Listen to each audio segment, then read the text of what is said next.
अस्सलाम वालेकुम। कैसे हैं आप सब? आज हम जो डिस्कस करेंगे वो ये है कि जो आपकी एफबीए लिस्टिंग होती है, उसका हमने शिपमेंट प्लान किस तरह से क्रिएट करना होता है। आपने मैनेज इन्वेंटरी में आना है। मैं थोड़ा सा पहले आपको स्टार्ट करने से पहले एक्सप्लेन कर देता हूँ। अब देखें, जो आपकी एफबीएम लिस्टिंग होती है, फुलफिलमेंट बाय मर्चेंट, उसमें तो इन्वेंटरी आपके घर में पड़ी हुई होती है। ठीक है, आपने इन्वेंटरी कहीं भी सेंड नहीं करनी होती। जब आपका ऑर्डर आएगा आप पैक करोगे और शिप कर दोगे।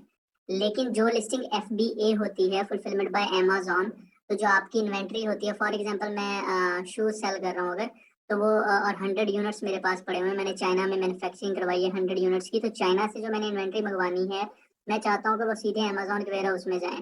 तो उसके लिए मुझे शिपमेंट प्लान क्रिएट करना पड़ेगा, ताकि जब मेरी पार्ट अमेजोन के वेयर हाउस में जाए तो अमेजोन जो है उस पार्ट को रिकॉग्नाइज कर ले। ठीक है, अब जाहिर सी बात है, आप अपनी इन्वेंट्री जब अमेजोन के वेयर हाउस में भेजेंगे, तो आपने शिपमेंट प्लान क्रिएट किया होगा, तो अमेजोन की टीम रिकॉग्नाइज करेगी ना, पहचान जाएगी कि ये पार्ट जो है फलां सेलर की है। ठीक है।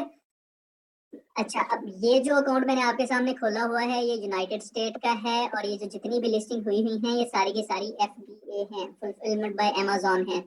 ये देख रहे हैं आप, यहाँ पर आ रहा है inactive out of stock.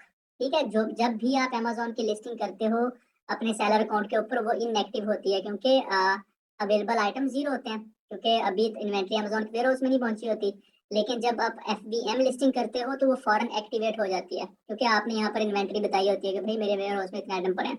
FBA listing में ये लिस्टिंग एक्टिव कब होगी? जब चाइनीज सप्लायर वहां से प्रोडक्ट सेंड करेगा अमेजोन वेयर हाउस में, जब पहुंच जाएगी प्रोडक्ट, तो यहाँ पर ये जो स्टेटस है ये एक्टिव शो होना शुरू हो जाएगा। तो शिपमेंट प्लान क्रिएट किस तरह से करते हैं मैं आपको बता देता हूँ। शिपमेंट प्लान क्रिएट करने से पहले आपने क्या करना होता है, आपने आइटम लेबल्स भी सेंड करने होते हैं अपने सप्लायर को। ये बात याद रखिएगा, सबसे पहला काम शिपमेंट प्लान क्रिएट करने से पहला भी आपने क्या करना है मैं बताता हूँ। जब आपकी प्रोडक्ट चाइनीज सप्लायर जो आपका होगा, जो जिसको आपने डन किया है कि भाई मुझे ना 100 या 200 या 500 या 1000 या 5000 पॉट्स, जिससे आप कहते हो कि भाई रेडी कर दो, वो रेडी कर देता है। तो कहता है कि भाई पॉट रेडी है, अब बताओ कहाँ सेंड करनी है। आप उसे कहते हो कि ठीक है, मैं तुम्हें शिपमेंट प्लान क्रिएट करके देता हूँ। उससे पहले आपने एक काम ये करना है, आपने यहाँ जाना है और यहाँ पर आपको ऑप्शन मिलेगा प्रिंट आइटम लेबल्स का। ठीक है, आपने अगर 100 यूनिट्स मंगवाने हैं तो आप यहाँ पर 100 लिखोगे और प्रिंट आइटम लेबल्स कर दोगे। ठीक है, अमेजोन आपको एक पीडीएफ फाइल देगा, ये इसके अब अंदर अब 100 बार कोड्स हैं। 3 ये रहे, और इस तरह नीचे अगर हम इनको काउंट करते जाएं तो टोटल ये 100 बार कोड्स हैं। आपने क्या करना है, आपने ये 100 बार कोड सेंड कर देने हैं अपने सप्लायर को, और अपने सप्लायर को आपने कहना है कि हर पॉड के ऊपर एक बार कोड चिपका दो। ठीक है, वो हर पॉड के ऊपर ये एक बार कोड चिपका देगा, उनको पता होता है इस चीज का।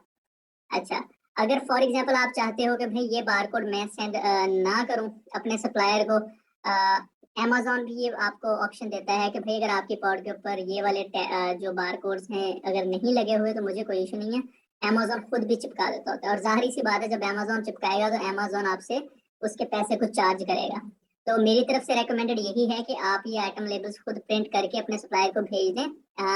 सप्लायर जो है वो कम पैसों में आपको ना ये प्रिंट करके आपकी प्रोडक्ट के ऊपर चिपका देगा, प्रोडक्ट के ऊपर या फिर प्रोडक्ट की पैकेजिंग के ऊपर आपने ये बार कोड जो है अपने सप्लायर को कहना है कि भाई पेस्ट कर दे। ठीक है। अच्छा, ये काम कर लेने के बाद आपने क्या करना है, जब आप अपने सप्लायर को ये सेंड कर दोगे, उसके बाद आपने जो प्रोडक्ट आपने लिस्ट की है, जो प्रोडक्ट आपने अपने सप्लायर से चाइना से अमेजोन वेयर हाउस में भिजवानी है, आपने एज एन एफबीए लिस्ट की है। मैं ये चीजें बार बार रिपीट इसलिए कर रहा हूँ ताकि आपके माइंड में जरा सी भी कंफ्यूजन ना रहे इस चीज को लेकर। ठीक है, मैं क्या करूंगा, मैं यहाँ पर क्लिक करूंगा और यहाँ पर ऑप्शन आता है सेंड एंड रिप्लेनिश इन्वेंटरी। ठीक है, इसके ऊपर क्लिक कर दूंगा।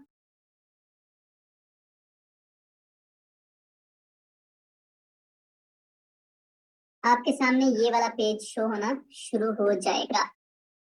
अब यहाँ पर आप देख सकते हैं शिप फ्रॉम एड्रेस आ रहा है चाइना का। ये वो कंपनी है जिससे मैं ये वाली पार्ट मैन्युफैक्चर करवा रहा हूँ। ये सप्लायर मैंने अलीबाबा से ही ढूंढा था। अब मैंने उससे कहा कि भाई मुझे ना अपना एड्रेस दो।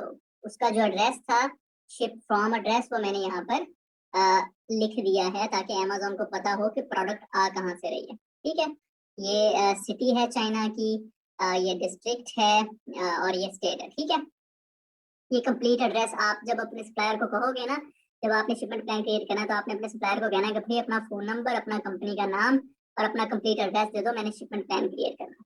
ठीक है, उसके बाद आपने यहाँ पर बताना है कि आप कितने यूनिट्स मंगवा रहे हो। तो मैं यहाँ पर 100 यूनिट्स मैंने कर दिया। ठीक है, अब देखें यहाँ पर मैंने इसके जो लेबल्स हैं वो प्रिंट कर लिए हैं। यहाँ पर शो हो रहा है यूनिट लेबलिंग बाय सेलर, तो मतलब सेलर खुद वो जो आइटम हमने प्रिंट किए हैं, लेबल प्रिंट किए हैं, वो सेलर खुद करेगा।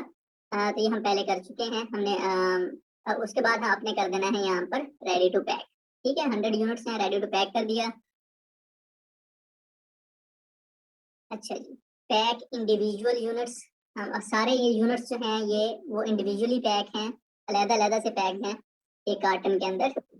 सेकंड स्टेप पे आपसे अमेज़न पूछेगा जी सारे के सारे ये जो 100 बॉक्सेस हैं ये सारे के सारे एक बॉक्स के अंदर पैक्ड हैं या फिर मल्टीपल कार्टन्स के अंदर पैक्ड हैं। ठीक है, ये कार्टन्स की बात हो रही है असल में कि ये 100 यूनिट्स जो हैं एक कार्टन के अंदर आएंगे या 2 कार्टन के अंदर आएंगे या मल्टीपल कार्टन्स के अंदर आएंगे। मैं कहता हूँ कि भाई ये सारे के सारे जो हैं एक कार्टन के अंदर पैक्ड हैं, कंफर्म कर दूंगा। उसके बाद अमेज़न मुझे कहता है कि चलो जी जो जिस कार्टन के अंदर आपकी ये प्रोडक्ट आएगी उसकी डायमेंशंस बता दो। मैं कहता हूँ जी डायमेंशन है उसकी 5 आपको समझाने के लिए 5 इंच तीनों तरफ से। ठीक है, और उसका वेट जो है मैं कह देता हूँ जी वो है 12 LB। ठीक है, कंफर्म पैकिंग इंफॉर्मेशन कर देना है और उसके बाद आपने कंफर्म एंड कंटिन्यू कर देना।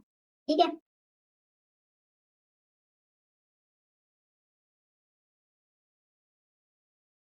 अच्छा जी, अब थर्ड स्टेप पे अमेज़न आपसे पूछेगा जी आप शिपिंग डेट डालेंगे, किस दिन आपका जो सप्लायर है वो प्रोडक्ट भेजेगा अमेज़न की तरफ। ठीक है, मैं कहता हूँ जी भाई 23 डेट को भेज देगा प्रोडक्ट। अच्छा, उसके बाद मेरे पास दो ऑप्शन है, स्मॉल पार्सल डिलीवरी है या लेस देन ट्रक लोड है। आपने स्मॉल पार्सल डिलीवरी करना है क्योंकि हमारा सिर्फ एक कार्टन आ रहा है, उसके अंदर 100 यूनिट्स हैं। अगर हमारे 10,000 कार्टन आ रहे होते जो कि एक ट्रक में आने होते, फिर हम ये वाला कर लेते। ठीक है, अच्छा जी, अब यहाँ पर ये हमें बता रहा है कि भाई आपका शिप टू एड्रेस जो है वो ये वाला है, आपका शिपमेंट कंटेंट जो है वो ये एक बॉक्स आ रहा है, एक SKU है और 100 यूनिट्स हैं। ठीक है, ये हमें अमेज़न सारी इन्फॉर्मेशन बता रहा है ताकि हम वेरीफाई कर लें। उसके आगे हमारे पास दो ऑप्शन है। अब देखिए यहाँ पर आ रहा है यूपीएस अमेज़न पार्टनर करियर। अगर हमने अपनी इन्वेंटरी, अगर हम यूएसए में बैठे होते और हमारे पास प्रोडक्ट हमारे घर में पड़ी होती या मैन्युफैक्चरर हमारा जो है सप्लायर जो है वो हमारा यूएसए में ही बैठा होता, तो फिर अमेज़न ने हमें ऑप्शन देना था ये वाला। अब देखिए यहाँ पर अनएबल है, ये ऑप्शन हमारे लिए अनेबल नहीं है क्योंकि जो सप्लायर यूएसए के अंदर बैठे होते हैं उनके लिए प्रोडक्ट यूएसए से ही पैक करके अमेज़न खुद पिक करने आ जाता होता है। मतलब अमेज़न की टीम खुद आपके घर से आके इन्वेंटरी को पिक करके अमेज़न के वेयर हाउस में ले जाती है। क्योंकि ये प्रोडक्ट हम चाइना से सोर्स कर रहे हैं, तो इसलिए यहाँ पर आ रहा है कि नॉन अमेज़न पार्टनर करियर भी आप सेट कर सकते हैं। आपने अपने सप्लायर से पूछना है कि इनमें से कौन सा करियर जो है वो लेके आएगा प्रोडक्ट।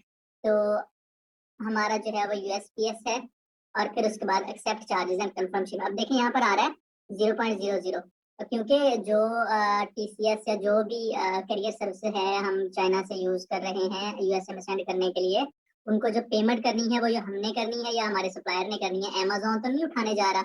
अगर हमारा यूएसए के अंदर प्रोडक्ट पड़ा होता है, इन्वेंटरी यूएसए में होती है, तो यहाँ पर हम इसको जब सिलेक्ट करते हैं तो अमेज़न हमें यहाँ पर बताता है कि भाई मैं इतने पैसे चार्ज करूंगा तुम्हारी प्रोडक्ट को उठा के अपने वेयर हाउस में लेके आने के लिए। ठीक है, यहाँ पर आपने accept charges and confirm shipping कर देना है। ठीक है जी,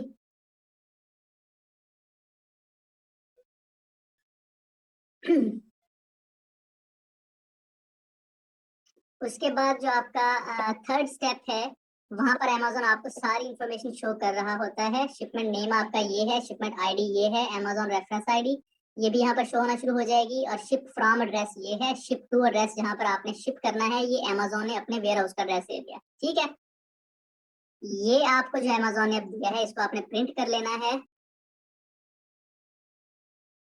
अब देखें ये एक जो है बार कोड है, ये थोड़ा सा डिफरेंट है। इस बार कोड को आपने अपने सप्लायर को सेंड कर देना और सप्लायर को कहना है कि ये वाला जो बार कोड है, ये वाला जो लेबल है उससे कहें कि भाई जो आपका कार्टन है जिसके अंदर आप 100 यूनिट्स मंगवा रहे हो उसके ऊपर चिपका दे।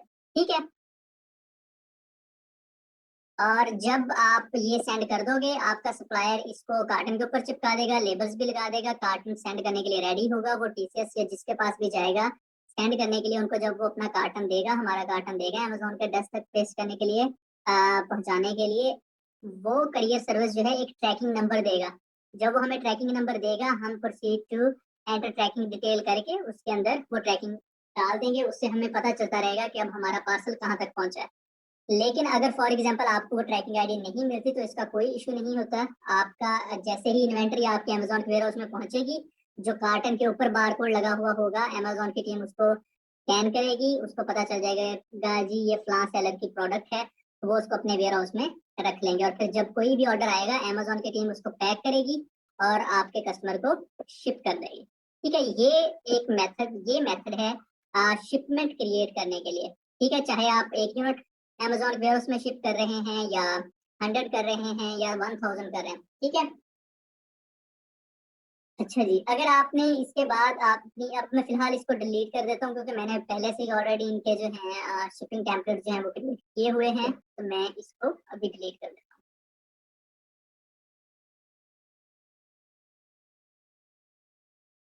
अब आपको पता चल गया कि भई अब आपके माइंड में पहले ये क्वेश्चन होगा कि जी इन्वेंट्री जो है अमेज़न चाइना से जब हम भेजेंगे अमेज़न को, तो अमेज़न को कैसे पता चलेगा कि ये हमारी इन्वेंट्री है? उसको कैसे पता चलेगा कि ये फलाँ सेलर ने भेजी है? तो ये अब आपका मसला हल हो गया कि जब आप अमेज़न के वेयरहाउस में इन्वेंट्री भेजोगे, आपको शिपमेंट प्लान क्रिएट करना पड़ेगा, और वो किस तरह से करते हैं ये मैंने आपको बता दिया।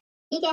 उसके बाद अगर आपने अपनी लिमिट चेक करनी हो कि आपकी कितनी लिमिट है, तो आप वो यहाँ से रीस्टॉक लिमिट से चेक कर सकते हो। 1000 यूनिट्स मैक्सिमम जो है वो हम सेंड कर सकते हैं अमेज़न के वेयरहाउस में। जब आपकी इन्वेंट्री एक दफ़ा अमेज़न के वेयरहाउस में आ जाएगी, तो जिस हिसाब से आपकी इन्वेंट्री सेल आउट होगी, अमेज़न आपकी ये लिमिट जो है ये इंक्रीज़ करता जाएगा। ठीक है जी? ये था प्रोसीजर शिपमेंट प्लान क्रिएट करने के लिए, जब आप अपनी प्रोडक्ट अमेज़न के वेयरहाउस में भेजते हैं। इस लेक्चर को आपने एक एक नहीं, 2 नहीं, 3 दफ़ा देखना है, बार-बार रिपीट करके देखना है, क्योंकि इसके अंदर जो मैंने छोटी-छोटी बातें बताई हैं, आप एक दफ़ा देखोगे, आपको चीज़ें आप काफ़ी सारी स्किप कर जाओगे। आपने सेकंड दफ़ा इसको लाज़मी देखना है, और नोट्स लाज़मी तौर पे साथ बनाने हैं। इसमें जो छोटी-छोटी सी मैंने बातें की हैं कि आइटम लेबल किस तरह से प्रिंट करना है, कहाँ सेंड करना है, जो बॉक्स का आइटम लेबल है वो किस काम आता है, ये सारी चीज़ें आपके पास नोट हुई होनी चाहिए, आपके नोट्स में बने हुए होने चाहिए। ठीक है जी? Thank you.